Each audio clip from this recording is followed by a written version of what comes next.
Hi kids, it's Miss Citron here, and this is our last session of reading the BFG.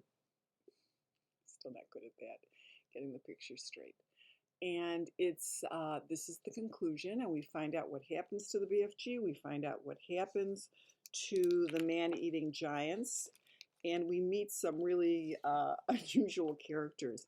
Now we know that the head of the Army and the head of the Air Force are going to be on this project to capture the man-eating giants.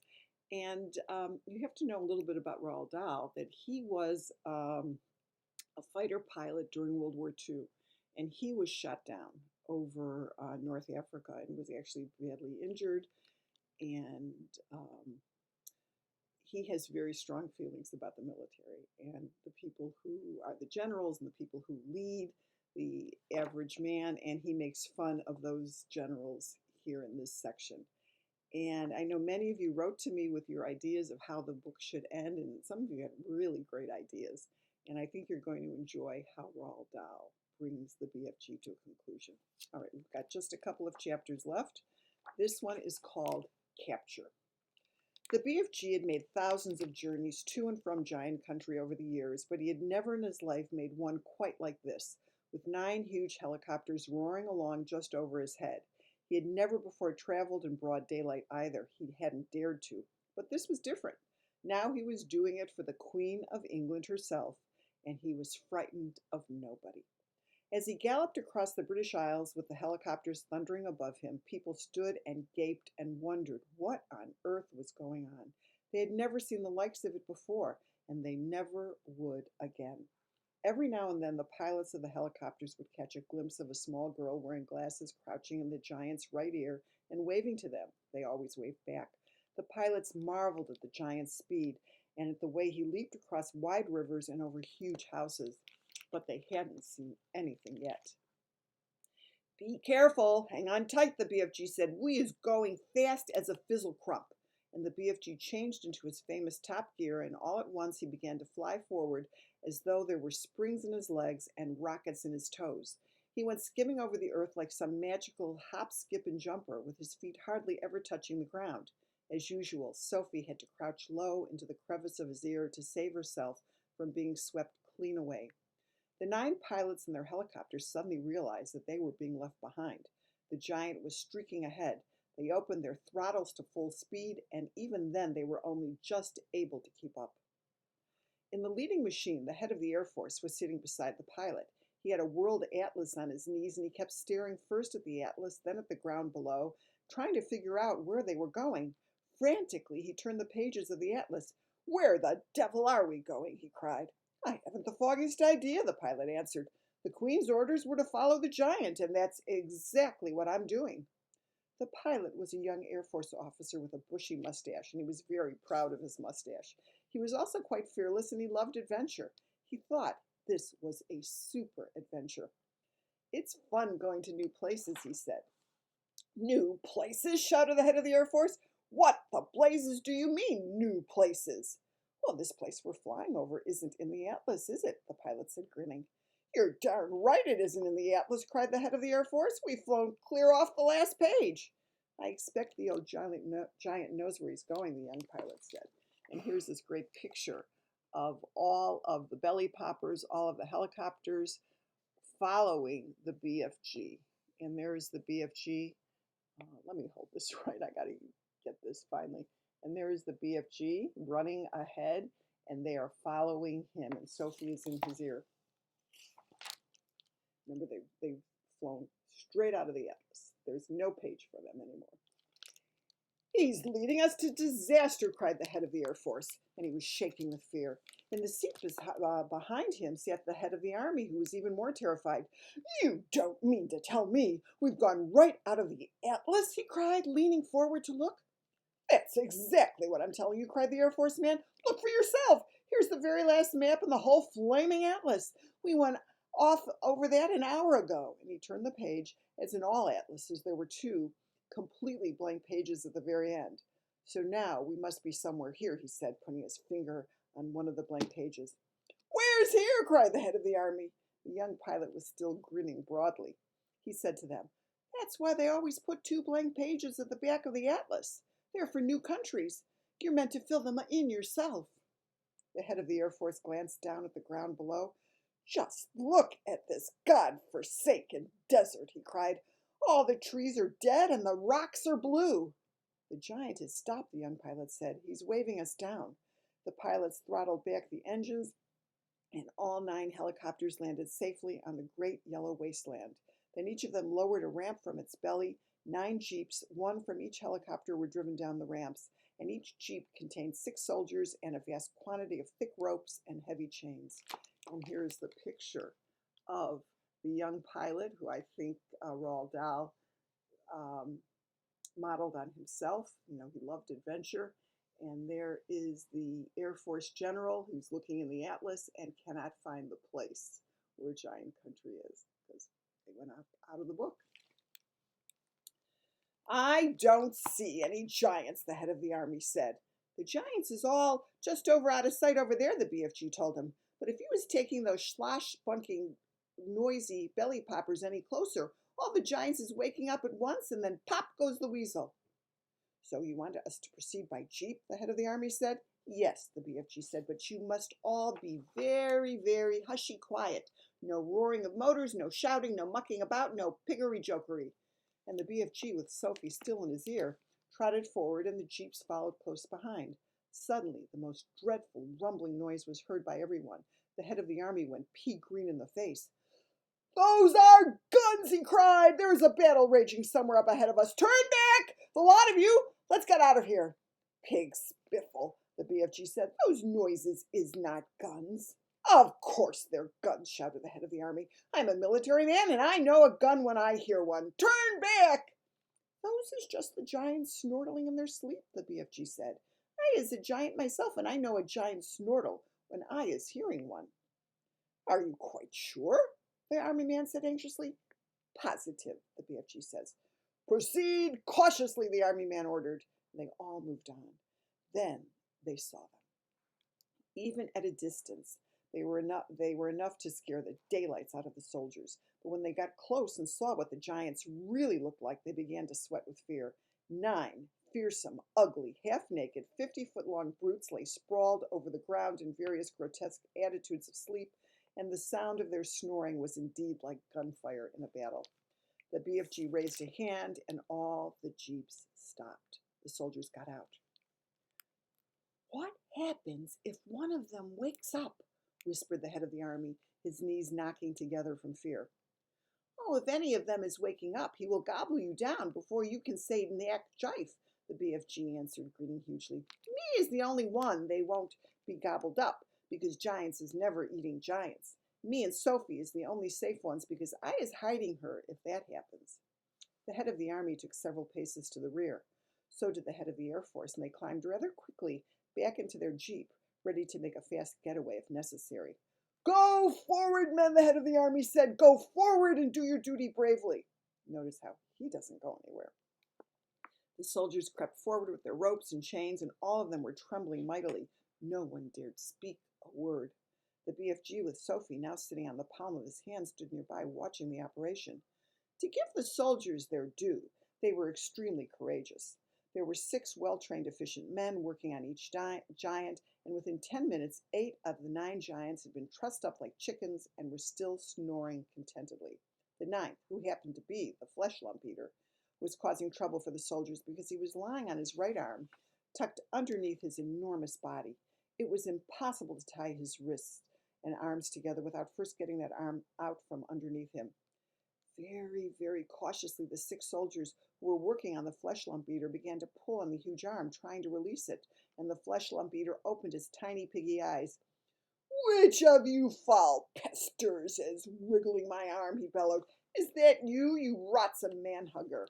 And here's the picture of the BFG directing all of the soldiers to the sleeping giants and telling them what to do.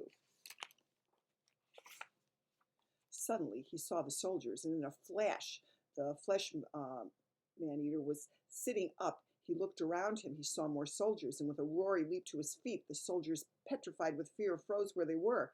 They had no weapons with them. The head of the army put his jeep into reverse. Human beings, the flesh lump eater yelled. What is all you flush-bunking, rotsome, half-baked beings doing in our country? And he made a grab at a soldier and swept him up in his hands. I is having early suppers tonight, he shouted, holding the poor squirming soldier at arm's length and roaring with laughter. Sophie, standing in the palm of the BFG's hand, was watching horror-struck. Do something, she cried, quick before he eats him. And there is the man, gotta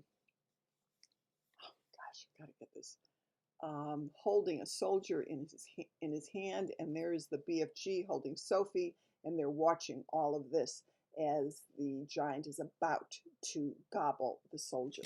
And Sophie says, you got to do something, BFG. And BFG shouts, put that human being down. And the flesh lump eater turned and stared at the BFG. What is you doing here with all these grotty twiglets, he bellowed. You is making me very suspicious. The BFG made a rush at the flesh lump eater, but the colossal 54-foot-high giant simply knocked him over with a flick of his free arm. At the same time, Sophie fell off the BFG's palm onto the ground. Her mind was racing. She must do something. She must. And then she remembered the sapphire brooch the queen had pinned onto her chest. Quickly, she undid it. I is guzzling you nice and slow, the flesh lump eater was saying to the soldier in his hand. Then I is guzzling 10 or 20 more of you midgy little maggots down there. You is not getting away from me, ever, because I is galloping 50 times faster than you.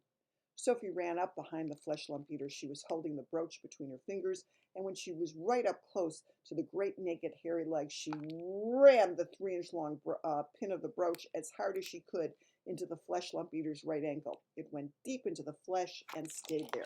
And here's this great picture of Sophie about to ram the brooch into the giant's ankle. The giant gave a roar of pain and jumped high in the air. He dropped the soldier and made a grab for his ankle. The BFG, knowing what a coward the flesh lump eater was, saw his chance. You is bitten by a snake, he shouted. I seen it biting you. It was a frightsome poisonous viper. It was a deadly dangerous windshield viper. Save our souls, bellowed the flesh lump eater. Sound the crumpets. I is bitten by a septious venomous windshield viper. And he flopped to the ground and sat there howling his head off and clutching his ankle with both hands. His fingers felt the brooch. The teeth of the dreadly viper is still sticking into me, he yelled. I is feeling the teeth sticking into my anklet. The BFG saw his second chance. We must be getting those viper's teeth out at once, he cried. Otherwise you is deader than duck soup. I is helping you. The BFG knelt beside the flesh lump eater. You must grab your anklet very tight with both hands, he ordered. That will stop the poisonous juices from the venomous viper going up your leg and into your heart. The flesh lump eater grabbed his ankle with both hands. Now close your eyes and grittle your teeth and look up to heaven and say your prayers while I is taking out the teeth of the venomous viper, the BFG said. The terrified flesh lump eater did exactly as he was told. The BFG signaled for some rope. A soldier rushed it over to him, and with both the flesh lump eater's hands gripping his ankle, it was a simple matter for the BFG to tie the ankle and hands together with a tight knot. I is pulling out the frightsome viper's teeth, the BFG said as he pulled the knot tight. Don't do it quickly, shouted the flesh lump eater, before I is pizened to death. Here we is, said the BFG, standing up. You can look now. And when the flesh lump eater saw that he was trussed up like a turkey, he gave a yell so loud that the heavens trembled. He rolled and he wiggled, he fought and he figgled, he squirmed and he squiggled, but there was not a thing that he could do. Well done, you, Sophie said. And here is the flesh lump eater, all tied up, trussed up like a turkey, and he cannot get away. Well done, you, said the BFG, smiling down at the little girl. You is saving all of our lives. Will you please get that brooch back from him? Sophie said it belongs to the queen. And the BFG pulled the beautiful brooch out of the flesh lump eater's ankle. The flesh lump eater howled. The BFG wiped the pin and handed it back to Sophie. Curiously, not one of the other 8 snoring giants had woken up during this schmozzle. When you was only sleeping 1 or 2 hours a day, you was sleeping extra doubly deep, the BFG explained. The heads of the Army and the Air Force drove forward once again in their jeep. Her Majesty will be very pleased with me, the head of the Army said. I shall probably get a medal. What's the next move? Now you was all driving over to my cave to load up my bottles of dreams, the BFG said. Oh, we can't waste time with that rubbish, the Army General said. It is the Queen's order, Sophie said. She was now back in the BFG's hand. So the 9 jeeps drove across to the BFG's cave, and the great dream loading operation began. There were 50,000 jars in all to be loaded up, more than 5,000 to each jeep, and it took over an hour to finish the job. And while the soldiers were loading the dreams, the BFG and Sophie disappeared over the mountain on a mysterious errand. And when they came back, the BFG had a sack the size of a small house slung over his shoulder. What's that you got in there? The head of the Army demanded to know. Curiosity is killing the rat, the BFG said as he turned away from the silly man. And when he was sure that all his precious dreams had been safely loaded onto the jeeps, the BFG said, now he is driving back to the belly poppers and picking up the frightsome giants. The jeeps drove back to the helicopters. The 50,000 dreams were carried carefully jar by jar into the helicopters. The soldiers climbed back on board, but the BFG and Sophie stayed on the ground. Then they all returned to where the 9 giants were lying. It was a fine sight to see them, these great air machines hovering over the trussed-up giants. It was an even finer sight to see the giants being woken up by the terrific thundering of the engines overhead. And the finest sight of all was to observe those 9 hideous brutes squirming and twisting about on the ground like a mass of mighty snakes as they tried to free themselves from their ropes and chains.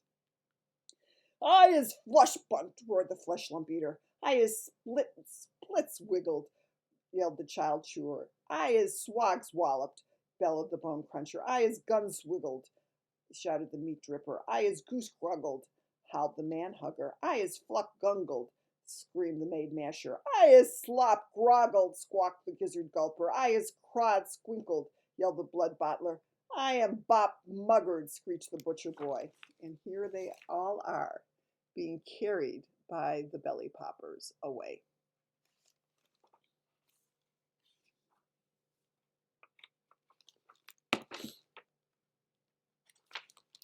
The 9 giant-carrying helicopters each had a separate giant and hovered directly over him. Very strong steel hawsers with hooks on the ends of them were lowered from the front and rear of each helicopter. The BFG quickly secured the hooks to the giant's chains, one hook near the legs and the other near the arms.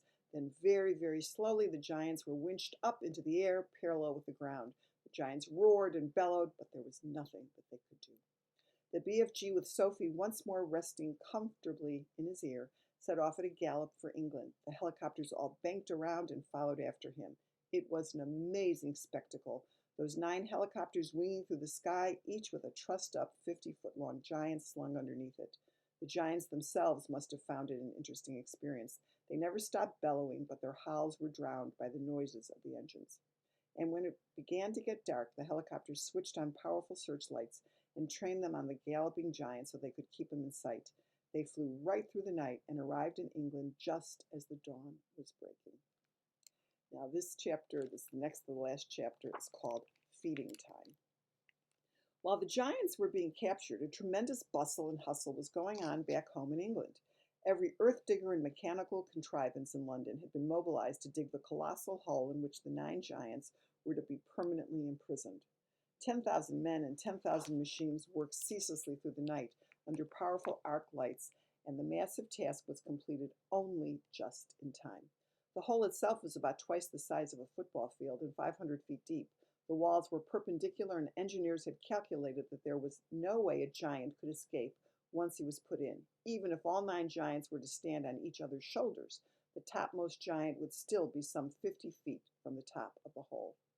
The 9 giant-carrying helicopters hovered over the massive pit. The giants, one by one, were lowered to the floor, but they were still trussed up, and now came the tricky business of releasing them from their bonds. Nobody wanted to go down and do this, because the moment a giant was freed, he would be sure to turn on the wretched person who had freed him and gobble him up. As usual, the BFG had the answer. I has told you before, he said, giants is never eating giants. So I is going down and I shall untie them myself before you can say Rack Jobinson.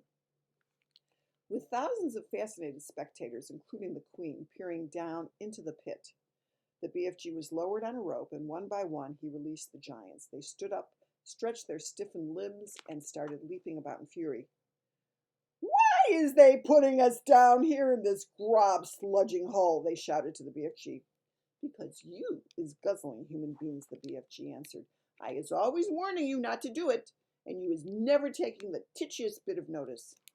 In that case, the flesh lump eater bellowed, I think we is guzzling you instead. And the BFG grabbed the dangling rope and was hoisted out of the pit just in time. The great bulging sack he had brought back with him from giant country lay at the top of the pit. What's in there? The Queen asked him. And the BFG put an arm into the sack and pulled out a gigantic black and white striped object the size of a man. Snozcumbers, he cried. This is the repulsant Snozcumber, Magister, and that is all we is going to give these disgustive giants from now on. Oh, may I taste it? The Queen asked. Oh, don't, Magister, don't, cried the BFG. It is tasting of trog filth and pig squibble. And with that, he tossed the Snozcumber down to the giants below. There's your supper, he shouted. Have a munch on that. And he fished out more Snozcumbers from the sack and threw them down. The giants below howled and cursed. The BFG laughed. It serves them right, left, and center. And here's a great picture of him holding up Snozcumbers from the sack that he carried back from giant country. And there's Sophie with the Queen and a big crowd watching this. Well, what will we feed them on when the Snozcumbers are all used up? The Queen asked him. They is never being used up, Magister, the BFG answered, smiling. I is also bringing in the sack a whole bungle of Snozcumber plants, which I is giving, with your permission, to the royal gardener to put in the soil. Then we is having an everlasting supply of this repulsive food to feed these bloodthirsty giants on. What a clever fellow you are, the Queen said. You are not very well educated, but you are really nobody's fool. I can see that. Now it's time for the last chapter. And in this chapter, we learn who the real author of the book is, even though it's attributed to Roald Dahl. Okay, this chapter is called The Author. Every country in the world that had in the past been visited by the foul, man-eating giants sent telegrams of congratulations and thanks to the BFG and to Sophie. Kings and presidents and prime ministers and rulers of every kind showered the enormous giant and the little girl with compliments and thank yous, as well as all sorts of medals and presents. The ruler of India sent the BFG a magnificent elephant, the very thing he had been wishing for all his life. The king of Arabia sent them a camel each. The Lama of Tibet sent each a llama each. Wellington sent them 100 pairs of wellies each. Panama sent them beautiful hats. The king of Sweden sent them a barrel full of sweet and sour pork. Jersey sent them pullovers. There was no end to the gratitude of the world. The Queen herself gave orders that a special house with tremendous high ceilings and enormous doors should immediately be built in the Windsor Great Park, next to her own castle for the BFG to live in, and a pretty little cottage was put up next door for Sophie. The BFG's house was to have a special dream-storing room with hundreds of shelves in it where he could put his beloved bottles. What is more, he was given the title of the Royal Dream Blower. He was allowed to go galloping off to any place in England on any night of the year to blow his splendid fizz wizards in through the windows to sleeping children, and letters poured into his house by the million from children begging him to pay them a visit. Meanwhile, tourists from all over the globe came flocking to gaze down in wonder at the 9 horrendous man-eating giants in the great pit. They came especially at feeding time, when the Snozcumbers were being thrown down to them by the keeper. And it was a pleasure to listen to the howls and growls of horror coming up from the pit as the giants began to chew upon the filthiest tasting vegetable on earth. There was only one disaster. 3 silly men who had drunk too much beer for lunch decided to climb over the high fence surrounding the pit, and of course they fell in. There were yells of delight from the giants below, followed by the crunching of bones. The head keeper immediately put up a big notice on the fence saying, "It is forbidden to feed the giants." And after that, there were no more disasters. The BFG expressed a wish to learn how to speak properly, and Sophie herself, who loved him as she would a father, volunteered to give him lessons every day. She even taught him how to spell and to write sentences, and he turned out to be a splendid, intelligent pupil. In his spare time, he read books. He became a tremendous reader. He read all of Charles Dickens, whom he no longer called Doll's Chickens, and all of Shakespeare, and literally thousands of other books. He also started to write essays about his own past life. And when Sophie read some of them, she said, "These are very good. I think perhaps one day you could become a real writer." "Oh, I would love that," cried the BFG. "Do you think I could?" "I know you could," Sophie said. "Why don't you start by writing a book about you and me?" "Very well," the BFG said. "I'll give it a try." And so he did. He worked hard on it, and in the end he completed it. Rather shyly he showed it to the Queen, and the Queen read it aloud to her grandchildren. Then the Queen said, "I think we ought to get this book printed properly and published so that other children can read it." This was arranged, but because the BFG was a very modest giant, he wouldn't put his own name on it. He used somebody else's name instead. But where, you might ask, is this book that the BFG wrote? It's right here. You just finished reading it. And there is a picture of Sophie reading this book, and the BFG turned into quite a writer, and he used the pseudonym of Roald Dahl. Well, I hope you enjoyed the book. I hope you enjoyed listening to it as much as I enjoyed sharing it with you. And I hope you'll read more books by Roald Dahl, so look for them.